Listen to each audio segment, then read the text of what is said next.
Olá, vamos a mais uma leitura de um livro de Machado de Assis, Histórias da Meia-Noite.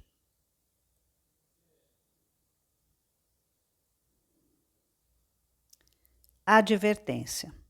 Vão aqui reunidas algumas narrativas escritas ao correr da pena, sem outra pretensão que não seja a de ocupar alguma sobra do precioso tempo do leitor. Não digo com isto que o gênero seja menos digno da atenção dele, nem que deixe de exigir predicados e observação e estilo. O que digo é que essas páginas reunidas por um editor benévolo são as mais desambiciosas do mundo. Aproveito a ocasião que se oferece para agradecer à crítica e ao público a generosidade com que receberam o meu primeiro romance. Há tempos dando à luz. Trabalhos de gêneros diversos me impediram, até agora, de concluir outro que aparecerá a seu tempo. 10 de novembro de 1873. A Parasita Azul. Capítulo 1. Volta ao Brasil. Há cerca de 16 anos, desembarcava no Rio de Janeiro, vindo da Europa, o senhor Camilo Seabra, goiano de nascimento, que ali fora estudar medicina e voltava agora com o diploma na algibeira e umas saudades no coração. Voltava depois de uma ausência de 8 anos, tendo visto e admirado as principais coisas que um homem pode ver e admirar por lá. Quando não lhe falta gosto nem meios. Ambas as coisas possuía, e se tivesse também, não digo muito, mas um pouco mais de juízo, houvera gozado melhor do que gozou, e com justiça poderia dizer que vivera. Não abonava muito os seus sentimentos patrióticos, o rosto com que entrou à barra da capital brasileira. Trazia-o fechado e merencório, como que abafa em si alguma coisa que não é exatamente a bem-aventurança terrestre. Arrastou um olhar aborrecido pela cidade, que se ia desenrolando à proporção que o navio se dirigia ao ancoradouro. Quando veio a hora de desembarcar, fê-lo com a mesma alegria com que o réu transpõe os umbrais do cárcere.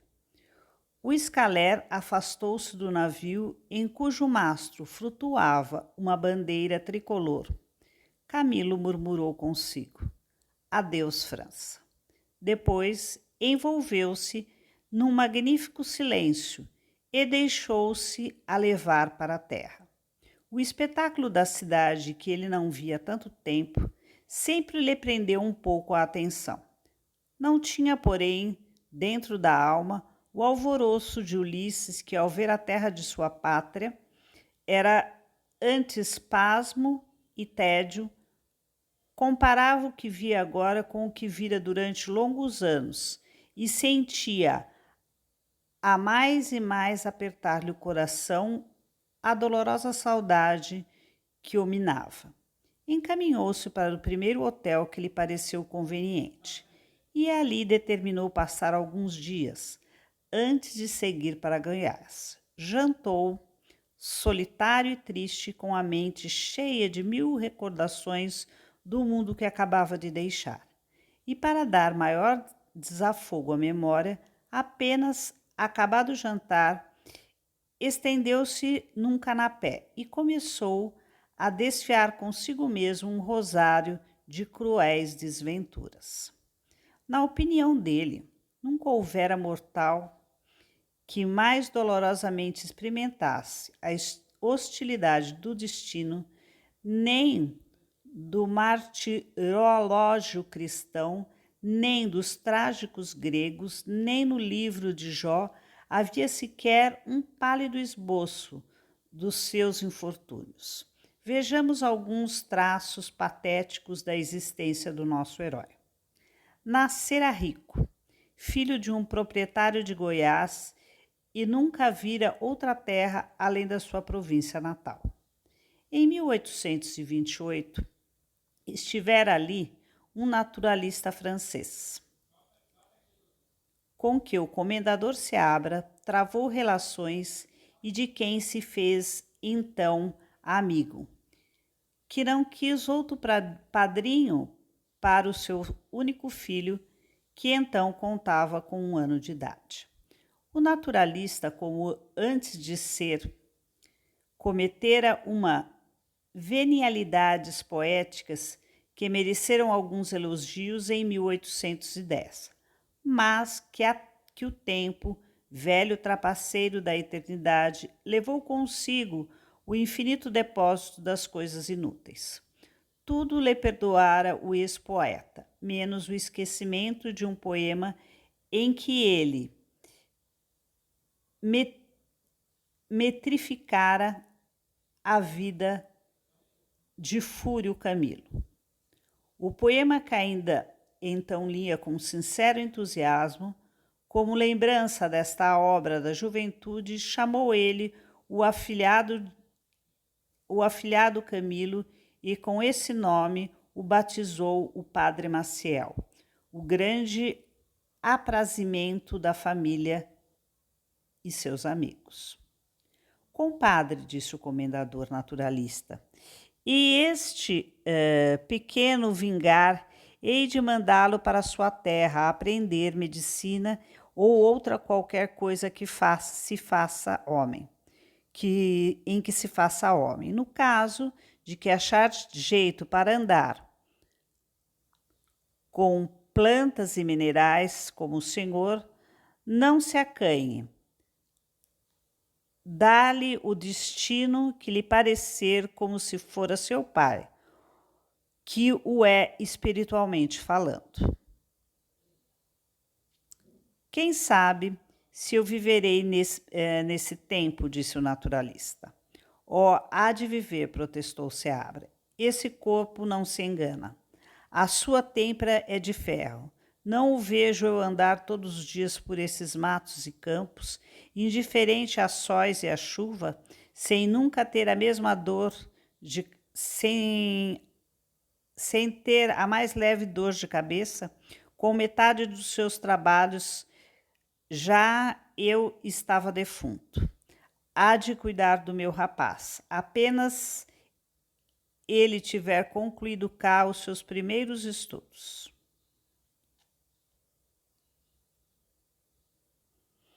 A promessa de Seabra foi pontualmente cumprida. Camilo seguiu para Paris, logo depois de alguns preparatórios, e ali o padrinho cuidou dele como se realmente fora seu pai. O comendador não poupava dinheiro para que nada lhe faltasse ao filho.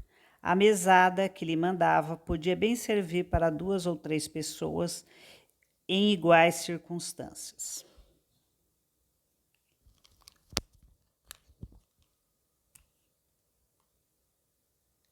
Além da mesada, recebia ele, por ocasião da Páscoa e do Natal, amêndoas e festas que a mãe lhe mandava, e que lhe chegavam às mãos debaixo da forma de alguns excelentes 1000 francos. Até aqui, o único ponto negro na existência de Camilo era o padrinho que o trazia peado, com receio de que o rapaz viesse a perder-se nos precipícios da grande cidade. Quis, porém, na sua boa estrela, que o ex-poeta de 1810 fosse repousar no nada ao lado das suas produções extintas, deixando na ciência alguns vestígios de sua passagem por ela.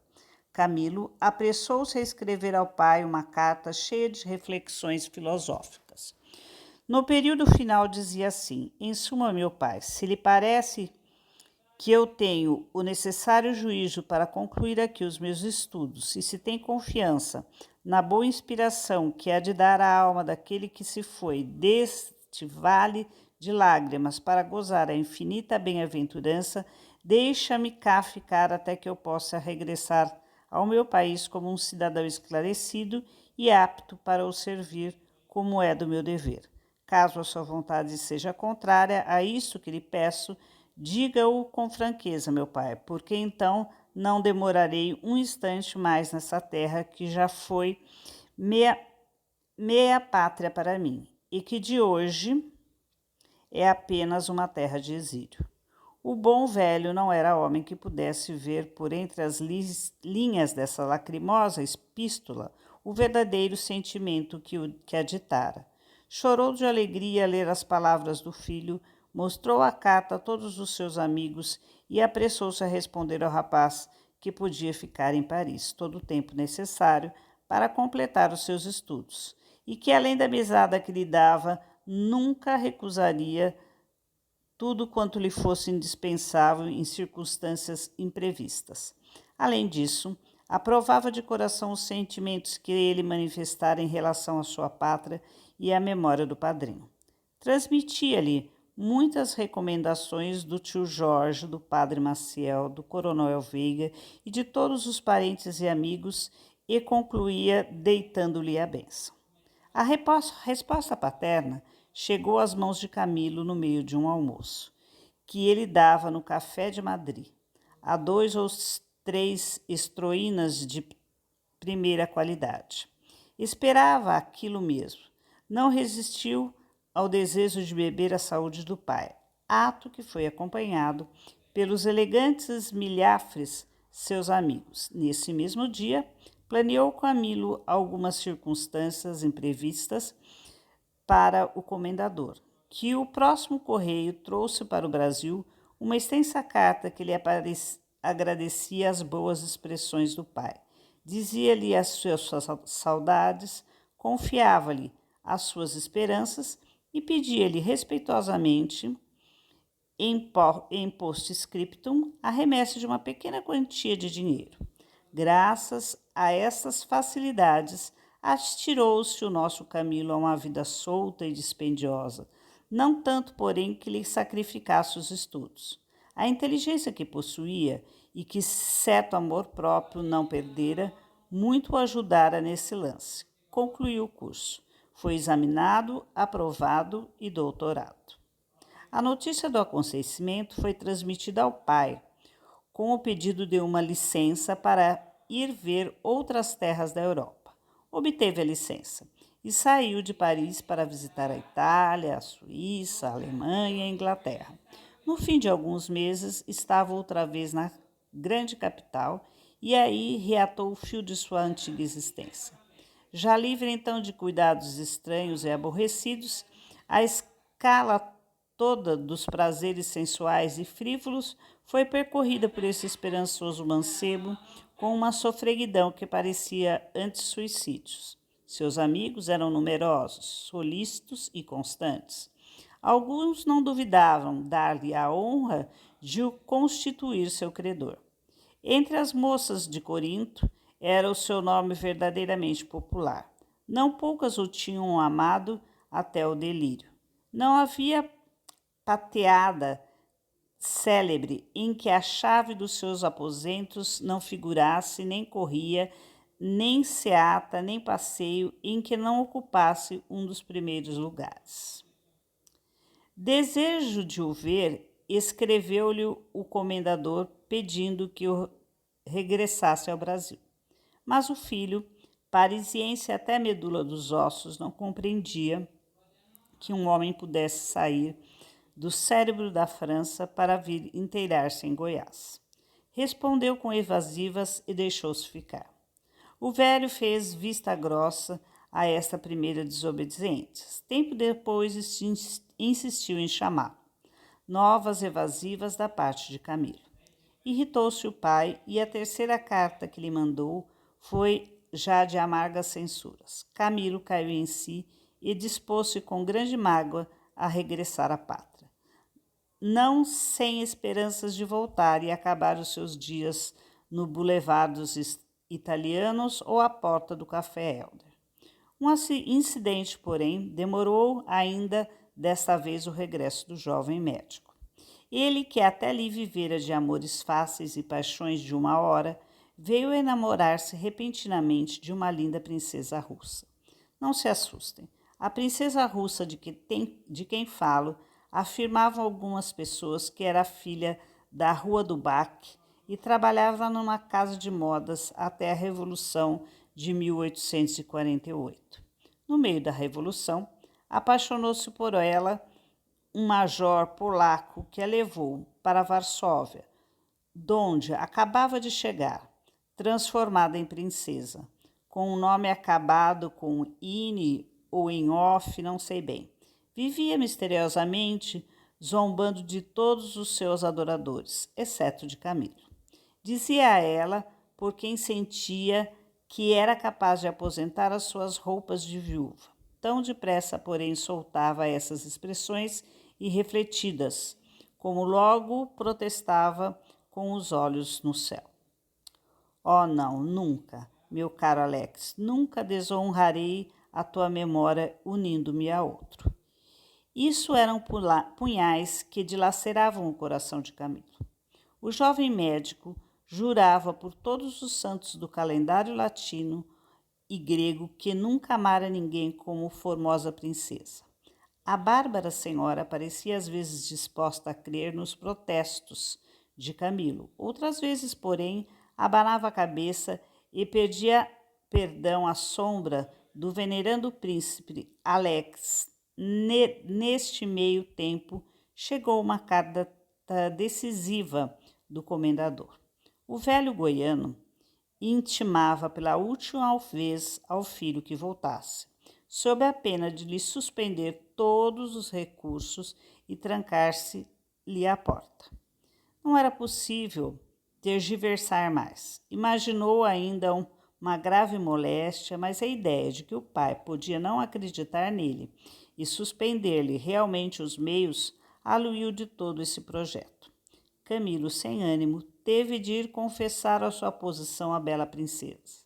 Receava, além disso, que ela, por um rasgo de generosidade natural em quem ama, quisesse dividir com ele as suas terras de Novgorod. Aceitá-las seria humilhação. Recusá-las, porém, poderia ser ofensa. Camilo preferiu sair de Paris, deixando a princesa uma carta em que contava singelamente os acontecimentos e prometia voltar algum dia. Tais eram as calamidades com que o destino quisera abater o ânimo de Camilo, todas elas repassou na memória o infeliz viajante, até que ouviu bater 8 horas da noite. Saiu um pouco para tomar ar, e ainda mais se lhe acenderam as saudades de Paris. Tudo lhe parecia lúgubre, acanhado, mesquinho. Olhou com desdém olímpico para todas as lojas da Rua do Ouvidor, que lhe pareceu apenas um beco muito comprido e muito iluminado. Achava os homens deselegantes, as senhoras desgraciosas. Lembrou-se, porém, que Santa Luzia, sua cidade natal, era ainda menos parisiense que o Rio de Janeiro. E então, abatido com essa importuna ideia, correu para o hotel e deitou-se dormir. No dia seguinte, logo depois do almoço, foi à casa do correspondente de seu pai. Declarou-lhe que tencionava seguir dentro de 4 ou 5 dias para Goiás e recebeu dele os necessários recursos, segundo as ordens já dadas pelo comendador. O correspondente acrescentou que estava incumbido de lhe facilitar tudo o que quisesse no caso de desejar passar algumas semanas na corte. Não, respondeu Camilo, nada me prende à corte e estou ansioso por me ver a caminho. Imagino as saudades que há de ter. Há quantos anos? 8. 8 já é uma ausência longa. Camilo ia se dispondo a sair quando viu entrar um sujeito alto, magro, com alguma barba embaixo do queixo e bigode, vestido com um paletó de brim pardo e trazendo na cabeça um chapéu de Chile. O sujeito olhou para o Camilo, estacou, recuou um passo e depois de uma razoável hesitação exclamou: "Se não me engano, é o senhor Camilo?" "Camilo Seabra, com efeito", respondeu o filho do comendador, lançando um olhar interrogativo ao dono da casa. "Esse senhor", disse o correspondente, "é o senhor Soares, filho do negociante do mesmo nome da cidade de Santa Luzia." "Que é o Leandro, que eu deixei apenas com um buço?" "Em carne e osso", interrompeu Soares. "E o mesmo Leandro que lhe aparece agora, todo barbado, como o senhor, que também está uns bigodes bonitos. Pois não o conhecia?" "Conhecia-o, apenas o vi, apesar de o achar muito mudado do que era. Está agora um moço apurado. Eu é que estou velho.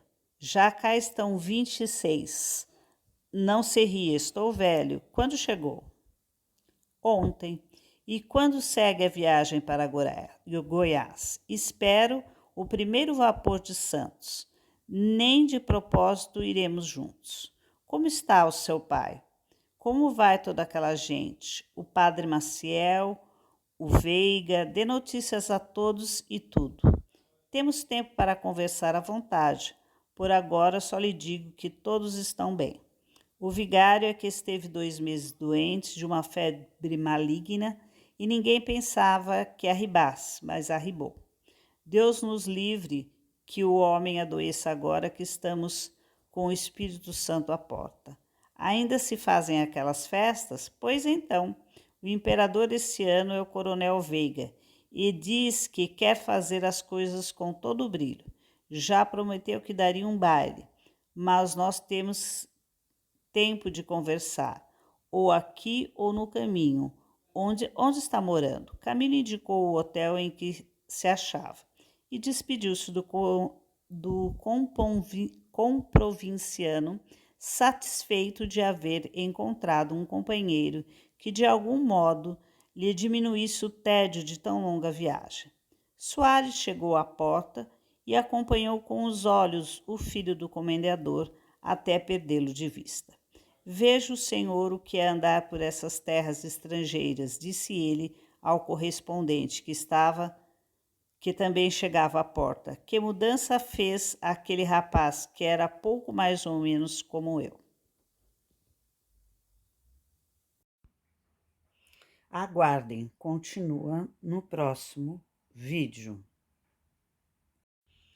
Não se esqueça de se inscrever no canal e clicar no sininho para receber os próximos capítulos.